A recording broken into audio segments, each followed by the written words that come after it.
Good news, everyone! I have returned. You see the video title, Zenless Zone Zero Lantern Cores. If I'm being honest, I don't have much of a reason here. Aside from I like doing art and I promised to post some stuff that wasn't Pokemon for the people who were here before I did that. So finding an agent for each of the 9 main Lantern Cores. I have to specify the 9 main because otherwise there's gold, platinum, ultraviolet, it just does not work. So red, orange, yellow, green, blue, indigo, violet, black, and white. Simple enough.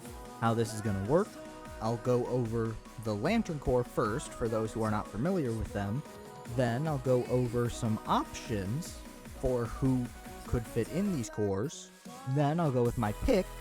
Then I'll go with the least likely person to be in each Lantern Core. And I will explain just a small bit about my selections, because, you know, some people might not be familiar with Zenless. There's 9 things to go through here, so, well, let's just get into it. The red lanterns are powered by rage. Literally just pure rage. But it's not that simple.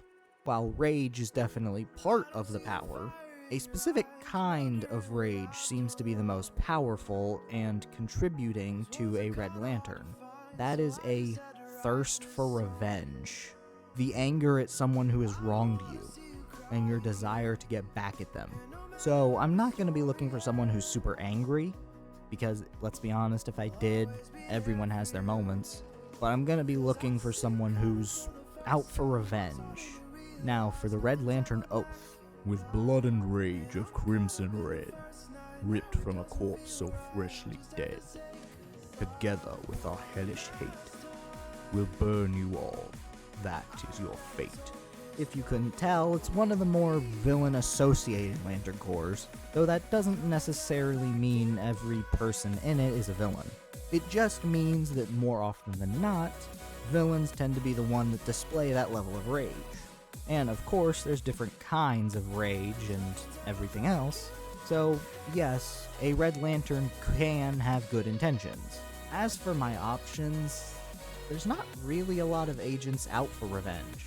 Though an interesting place to start is Pulchra.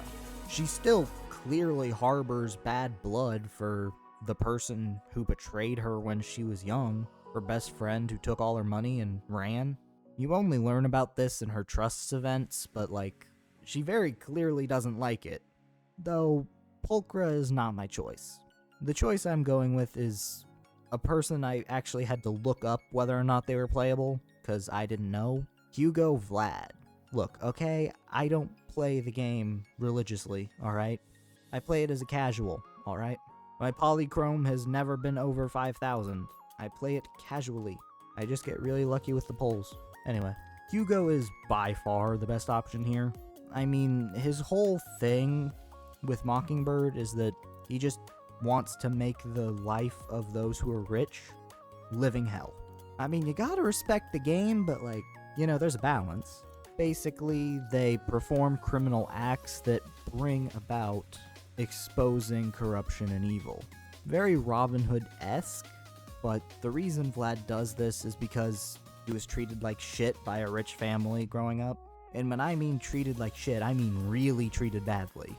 We're not talking, oh, they yelled at me. No, we're talking he ate a slice of cake, and then his siblings forced him to eat a ton of sweets to the point he doesn't like sweets anymore, but he has to eat them because of hypoglycemia. That level of shit. So honestly, I understand it, but his revenge and hatred for the rich absolutely makes him a Red Lantern. Before I get into the least likely, you need to understand that a lot of my choices for these could be argued, because one of the things I never hear people complain about with Zenless, and believe me, I've heard a lot of complaining, is that the characters never feel 2D.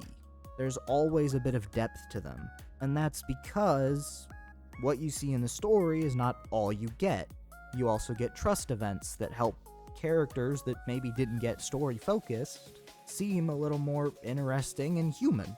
A great example being Pulchra, who during the story is literally just, ugh, I'm a mercenary, as I get paid, I don't care. And then through her trust events, you learn betrayal and why she's the way she is, why she doesn't want to trust people. Once again, I've heard a lot of complaints, but character depth is never one of them. But that makes it very difficult for me to pick a least likely. Because to an extent, almost every character represents every emotion somewhat throughout their time. As for who's least likely to be a Red Lantern, there's a few options. Honestly, anyone who's really good at concealing their feelings probably could work. So I'm looking for a character that, as far as we can tell, doesn't get mad very often. Once again, my choices can be argued because of the way characters in Zenless are written, but I'd say the least likely for a red ring is Lighter.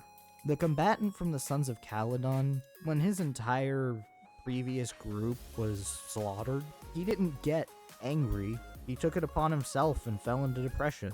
And we've really never seen him extremely pissed off when it wasn't warranted. He's one of the people with a cooler head out of everyone in the series. Once again, my choices can be argued, at least most of them. Some of them are too concrete, but a lot of them can be argued. Moving on to the Orange Lantern Corps. These are the ones powered by avarice. If you don't know what that is, it's greed. It's also one of the reasons I had to limit myself, because if I didn't limit myself to agents, then this would obviously go to Perlman or someone like him. But lowering myself to agents, that definitely works a lot better. The orange light is one of the two lights that actually corrupts its wielder, turning them ever more greedy the more they utilize the light. So even someone who wields the ring with noble intentions can end up eventually devolving into just being extremely greedy. Even to the point that there's only one acting Orange Lantern at a time, excluding certain circumstances, because the living Orange Lantern will kill anyone else with an orange ring. Then the people they kill can be brought back as energy projections. So, yeah. As for their core, from what I can tell, the only official one is, well, it's not really so much a statement, it's just something Larfelice threw up, because I don't think he's ever actually had to use it. So if I'm being honest, it's probably not the official one, but it's the closest to official we've got. What's mine is mine, and mine, and mine, and mine, and mine, and mine. Not yours. Like, if you couldn't tell, someone with this ring, no matter how noble they are, just evolves. I mean, I shouldn't even have to say anything, considering I'm not reusing agents. It's Nicole Damara.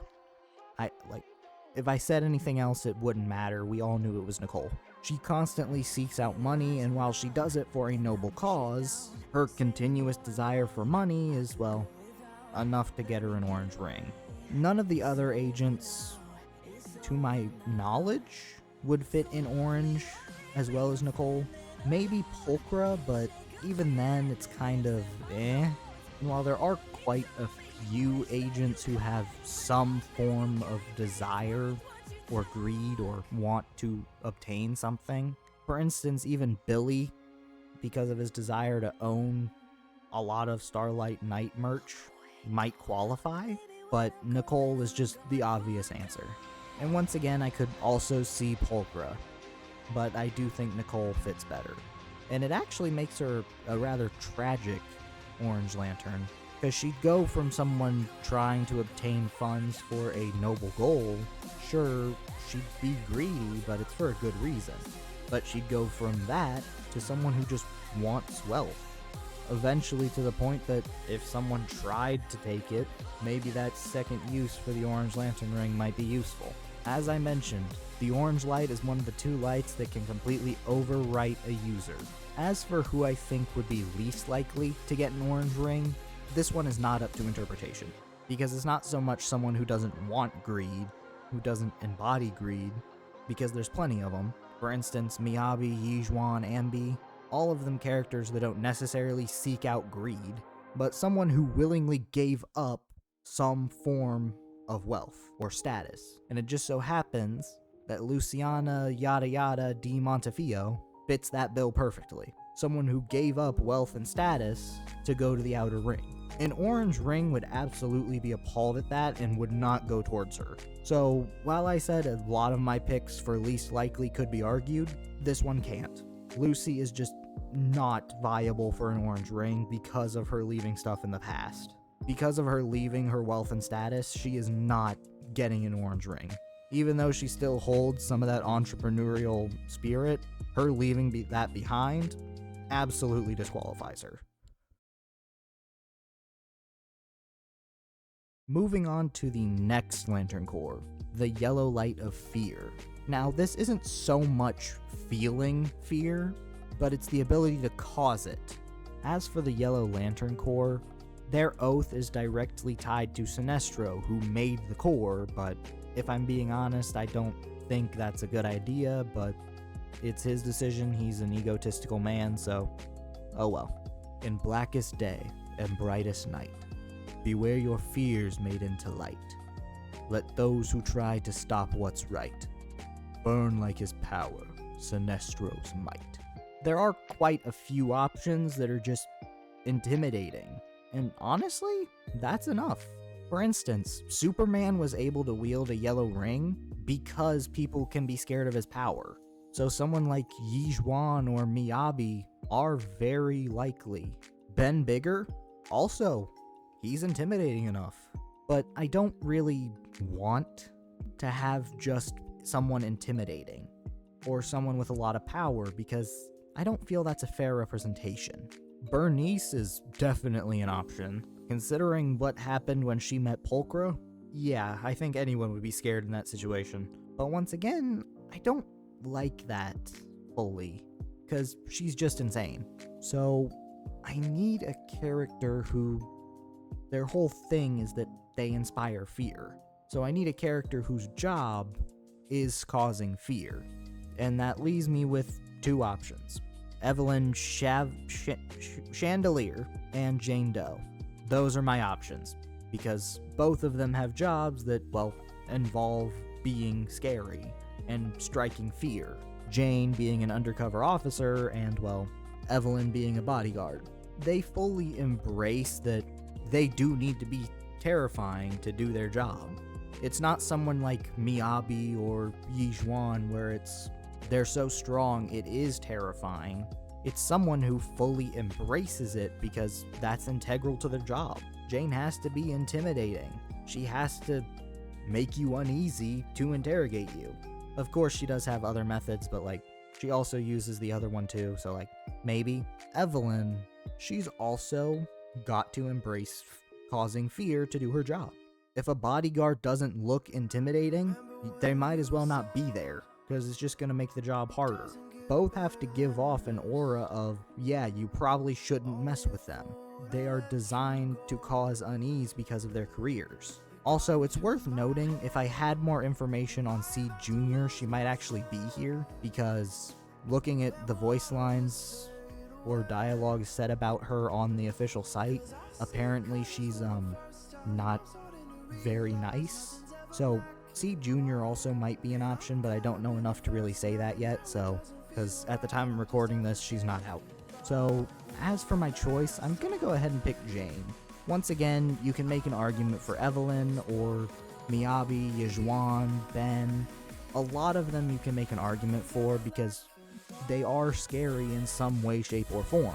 But I think Jane embraces the whole terrifying aspect way more than any other agent, as she was fully willing to throw someone off a building into what could, note I said could, have been a hollow open or whatever. I don't know what they're called. So she's fully willing to go full on into the terrifying aspect of things. And that's why I'm willing to give this spot to Jane, because she does have an understanding with fear. As for the character that's causing the least fear, that's tricky, because it's not so much about, oh, they don't look intimidating, it's when they start fighting, because some of the less intimidating looking people, when you fight them, they are terrifying. Like, for instance, Piper Wheel. Oh, she's just a small little sleeping old person. Oh, she's a Beyblade. Oh god, she jumped, what is that, 5 feet in the air? Oh dear God, she broke the concrete! Yeah, no. Absolutely not. So when it comes to someone who causes the least fear, they don't only have to not look intimidating, they have to actually not be too intimidating when you enter combat. And that's why my choice for here is Astra Yao. Once again, I probably could make the case for someone else, but Astra doesn't really fight a whole lot. She's more of a support, and yeah, other characters also have supports, or support roles, but Astra is far more just she's going to sing and do her thing. And while her fan base could be a little terrifying, she herself isn't very scary, and is why I believe she's least likely to get a yellow ring. Now the Green Lantern Corps. This one is gonna be really difficult. You see, the Green Lanterns are powered by willpower, which is a problem, because simply just living in the currently apocalyptic New Eridu is probably enough to qualify you for a green ring. And I'm not saying post-apocalyptic, because hollows are actively popping up. That is not post-apocalyptic, that is current apocalypse. So, when it comes to willpower, I have no clue. Because really, everyone is viable. The Green Lantern Oath reads as follows. In brightest day and blackest night, no evil shall escape my sight. Let those who worship evil's might beware my power, Green Lantern's light. There are obviously characters with a lot of willpower that push through a lot of things. Anbi, Miyabi, Yizhuan, Caesar, Billy, but I don't just want to do the traditional idea of willpower. Because while that does make sense, it's not exactly satisfying. Because it's an obvious answer. And plus, there's no way for me to decide. So, I can't just look for a character with a lot of willpower. Because trying to quantify who has more willpower is not possible. And I need one character to draw here. I can't just draw 5 characters and say, oh, well, okay. So, how do I pick? Well, Green Lanterns are often forced into direct combat with Yellow Lanterns, because the will to overpower your fears is a very strong part of being a Green Lantern. And the ability to overpower your fear in order to help others does give me an idea. You see, I didn't mention Victoria Housekeeping for the Yellow Light, because even though all of them are scary and whatnot, they're not really terrifying once you meet them. Why am I bringing them up here? Because I think Corin Wicks might just be the best option. Sure, she doesn't have as much will as Miyabi or Yizhuan, but as I've mentioned, I can't quantify that. I can't pick between them. So while they'd probably be the more obvious answer here, I can't pick them because I can't decide between them. But Corin? She actively goes against her fears and insecurities in order to help the people close to her. That's textbook Green Lantern. And you don't even have to find yourself worthy of a ring, because that happened. A Green Lantern was given a ring, but they didn't think they deserved it. So they sacrificed themselves, and their final wish was for the ring to find someone worthy, which, in turn, proved they were worthy of a ring. So it's not even about Corin believing she'd be worthy, it's that she would be. Do I think Corin would be an insanely powerful Green Lantern to start with? Not necessarily. Do I think she'd eventually get there? Absolutely. So while someone like Miyabi or Anbi or Coletta might be a better pick, I can't quantify their willpower and make a choice between them, so I can't pick them. So my choice is Corin, and I do think it very much fits, but it's kind of my secondary pick because choosing who has the most willpower just isn't possible. As for who I think is least likely to obtain a green ring, that's very difficult. Because, as I said, basically just living in the apocalyptic world of New Eridu might do it. So I'm looking for a character that just lacks ambition, I suppose. Which is why my go-to options here are Piper or Ellen Jo. Both of them fit the sleepy character that when they actually do wake up, they're very strong. They fit that archetype. But their laziness and, well, desire to rest kind of puts them at the bottom of this category for me, Once again, there's plenty of options.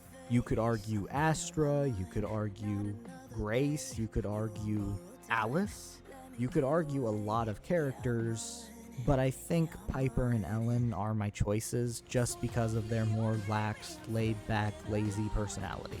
And that's not to say they can't get active when the time comes, it's just that considering every agent is viable, they're the ones I kind of have to go with here. Once again, you can make various arguments against me or with me, but it's very difficult to choose for the least likely because of the in-depth characters. Moving on to the Blue Lanterns. The Blue Lanterns are unique, in the sense that they are powered by hope.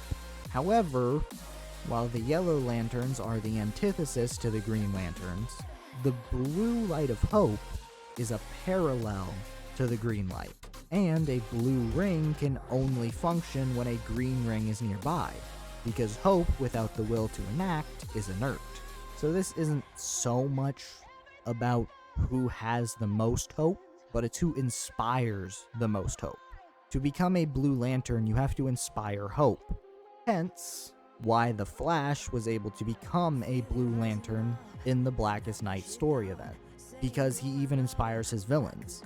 The Blue Lantern Corps, their oath sounds like this. In fearful day and raging night, with strong hearts full our souls ignite. When all seems lost in the war of light, look to the stars, for hope burns bright. When it comes to characters who inspire hope, I'm gonna sound like a broken record, but Miyabi and Yi Zhuan, due to their spot as Void Hunters, are definitely up there.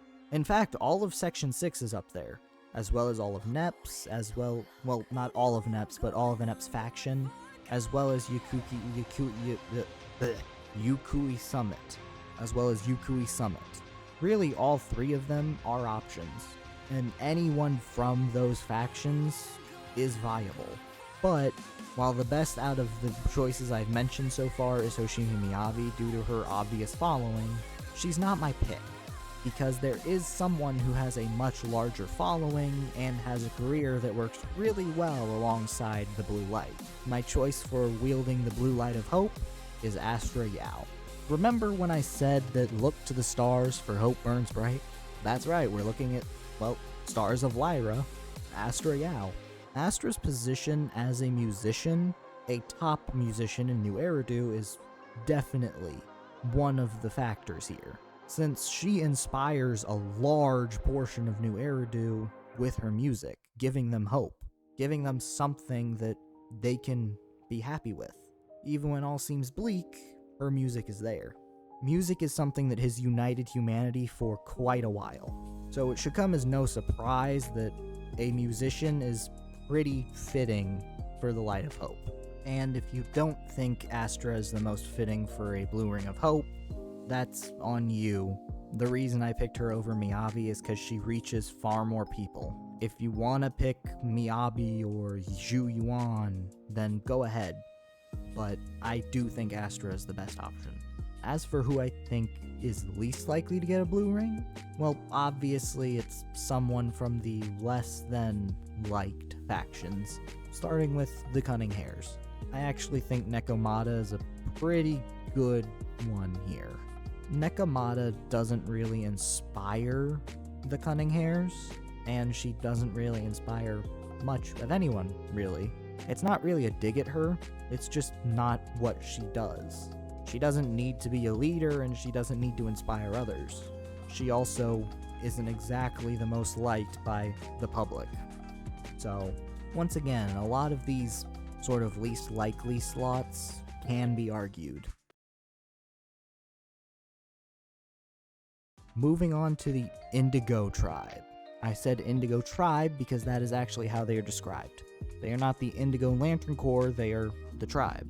So, once again, this is the other light that completely overwrites a person wielding the light, with a catch. So there's actually two ways to become an Indigo Lantern. Either be completely full of compassion, like the Atom was in the Blackest Night storyline, or have no compassion at all.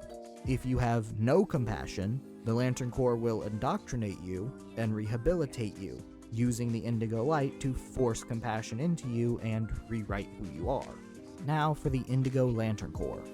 They don't have a translated thing. Their oath just is not in English or any translated human language. So, I'm gonna try my best.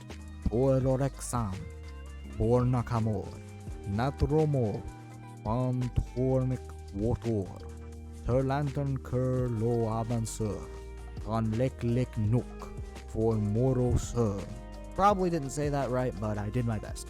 Though, there's not really any agents I can say that lack compassion completely. So I'm gonna go for the other angel. I'm gonna go for the other angle. Now, when it comes to the Light of Compassion, there's quite a few options. Grace Howard is actually a pretty decent option for this core, since she does hold a lot of compassion for machinery, and sentient machinery at that, but it's still compassion. Even if it's not traditional human compassion, it's compassion. Though, she's not my pick. My pick is actually a character who has overflowing compassion. Someone who wants to save everyone and will put himself at risk to do it. Someone who even tried to sway someone who obviously he shouldn't have tried to. My choice for the Indigo Light of Compassion is Seth Lowell. Seth is just continuously overflowing with compassion. Even after he saw Jane toss some guy off a building, he still got upset when someone hit her. He still tried to sway her to the side of good, even though she was already on the side of good, but you get my point. Seth is someone who puts himself over everyone else, showing a large amount of compassion for basically everyone, even the people he probably shouldn't. This was really a no-brainer. Once again, you could make an argument for other agents, but I think Seth just outshines them all. No pun intended. Though finding someone who would be least likely to get indoctrinated to the Indigo Tribe is different. This is one of the more difficult ones due to the two polar opposite ways you can enter the tribe. I can't have someone that just doesn't exhibit compassion, and I can't have someone that exhibits compassion. So I need someone who falls about in the middle. And once again, there's probably multiple options you could pick, though my two here that I can't really choose between are Jufufu and Sokaku, mainly because they're relatively immature in their personalities. Not so much that they aren't compassionate, but that they would show compassion but not to a certain extent, if that makes sense. They're basically the most middle ground you can get. Once again, you can make an argument for other agents, it's very difficult. The Violet Light was actually really easy. There's various characters who exhibit love for either family members or teammates, and keep in mind, the Violet Light of a Star Sapphire is powered by love, but it doesn't have to be romantic. Familial love works. So does brotherly love. So does even toxic love.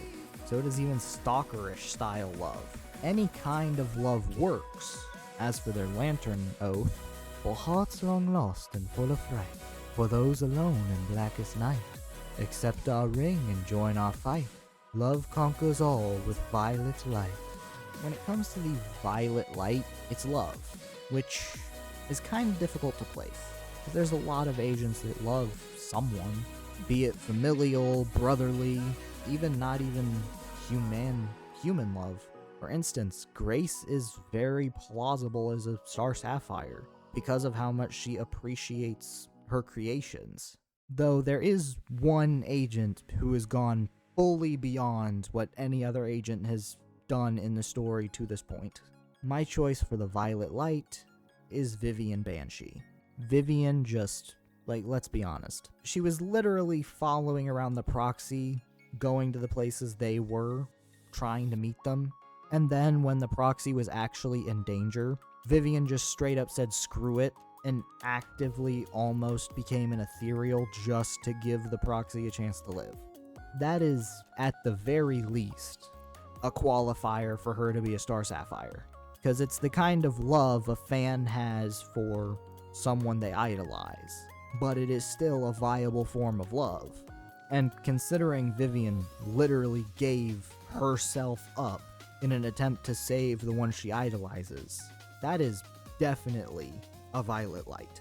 And you could make an argument for other characters, like obviously you could.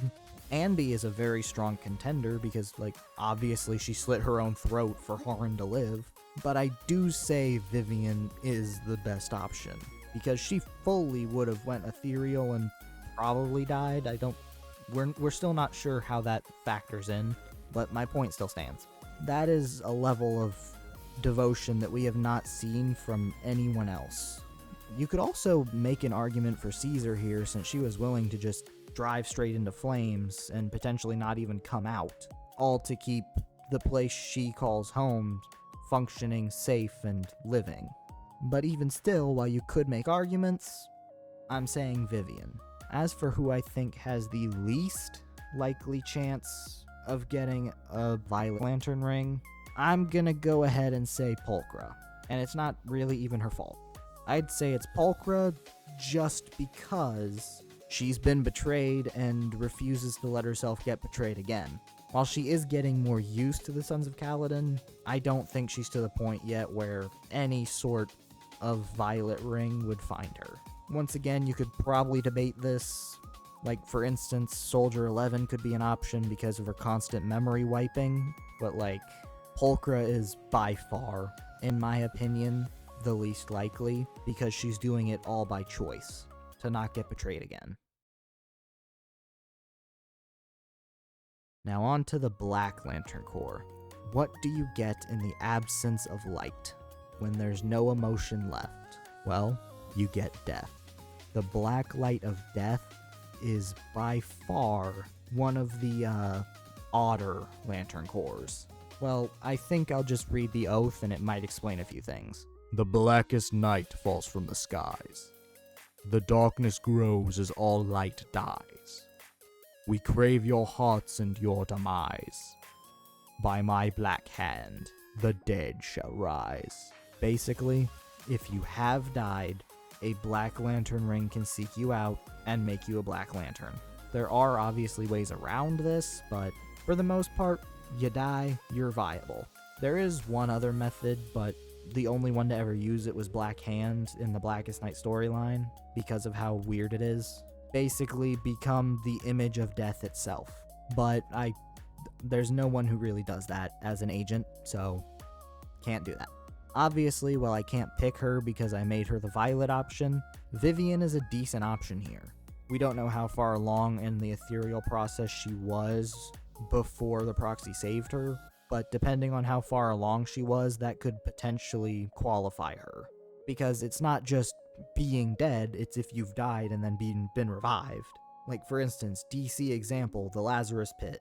You throw a dead person in there, they come back out, alive, but they'd still count because they've technically died.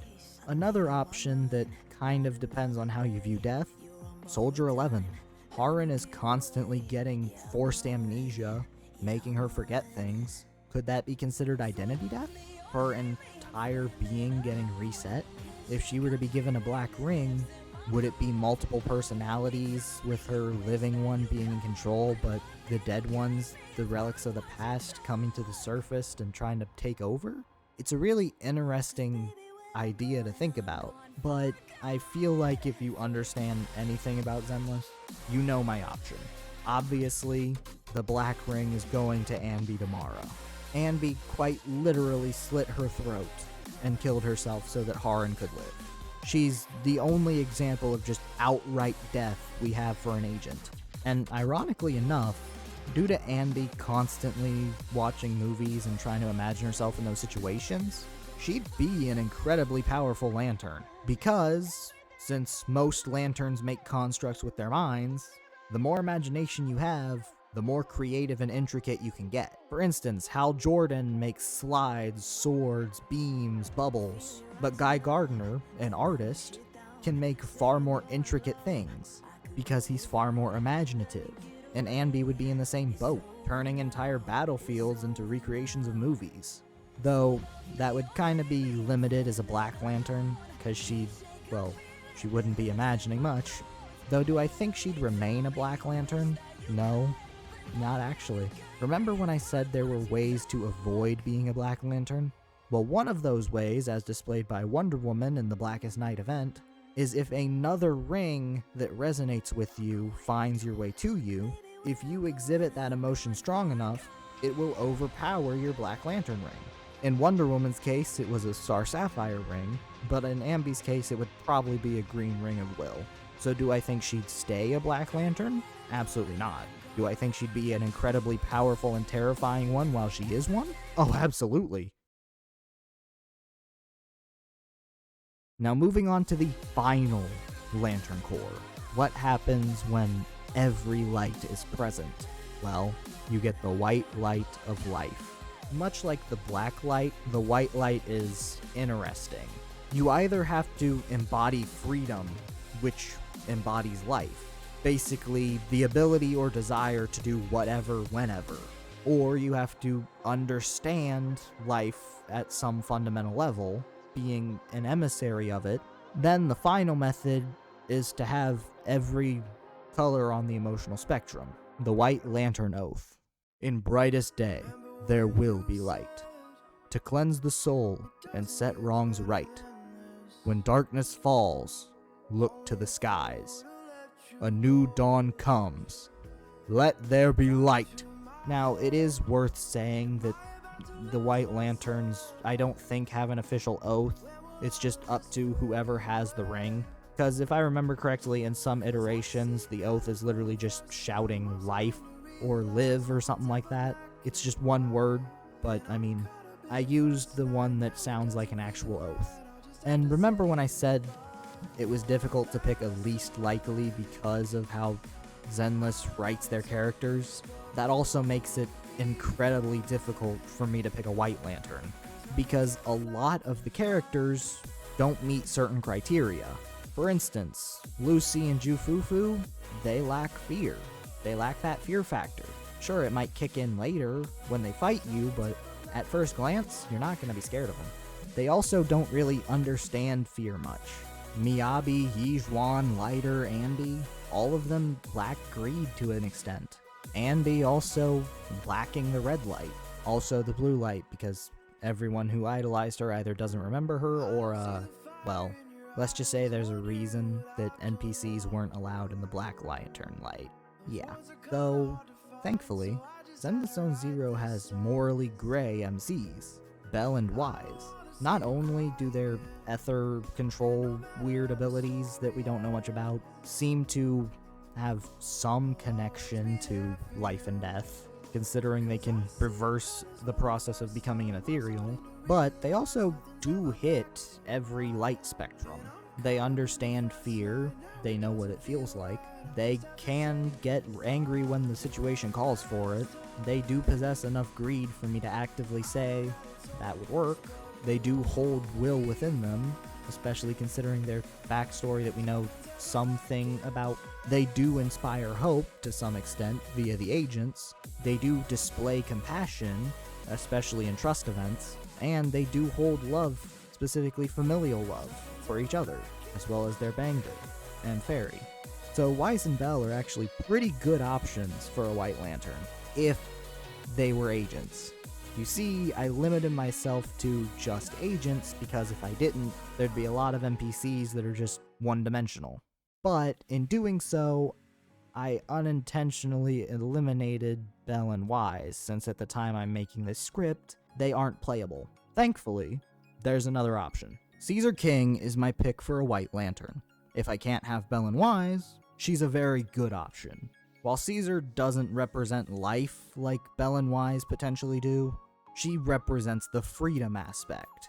And even at some point while talking about the Tour de Inferno, she talks about it as the ultimate show of freedom, or something like that. She literally just wants freedom, the ability to do what she wants when she wants. Also, just like Wise and Bell, Caesar does hit all the emotions. Violet is, well, it's kind of what she's known for. She's into the whole shoujo manga stuff. So, like, obviously, genuine love for her teammates as well as her home. She definitely has compassion as she understands stuff. She definitely has enough compassion. She inspires hope quite a bit too. The Sons of Caledon being one example, but now in her current position as the top of the Outer Ring. I forget exactly what it's called. Overlord of the Outer Ring. With her in that position? Yeah. Willpower is an absolute no-brainer. Like, obviously. Caesar also has a whole arc during the story about being unsure of herself and not completely ready for what the Overlord represents. She understands fear. That's the entire reason she went to the city in the first place. Also, as we see in the story, Caesar does have the capacity to be mad. Quite mad, actually. It's just that she knows how to keep it under control. And as for greed, her greed isn't exactly a negative thing. She has a large desire to be the best, to win, to display herself as a hero. At the end of the day, even though it's a good kind of greed, it still is a bit greedy. A desire to stand at the top, yeah, that does technically include greed, even if we wouldn't necessarily call it negative. Now, do I think Caesar would be a great White Lantern off the bat? No. I think Caesar would wield a ring, but at some point during her time with it, she would get overwhelmed by an emotion, most likely rage, greed, or fear.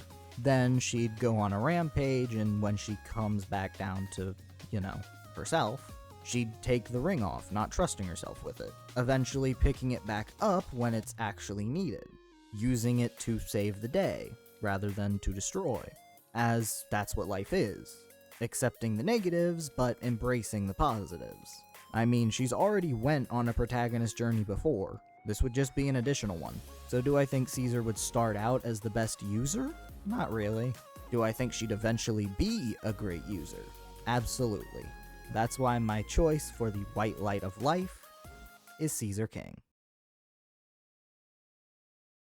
And to end this off, remember to like, comment, and subscribe, but also, you really can make an argument to switch around a lot of places on this list. I explained my reason for each of my choices, but other choices can indeed be made. At the end of the day, this list is subjective in my opinion. So I actually want to know what you think. If you think any of my choices are a little off and you think there's a better option, without repeating any, let me know down below in the comments. Anyway, this is Jay, signing away. Forever and always. Bye-bye.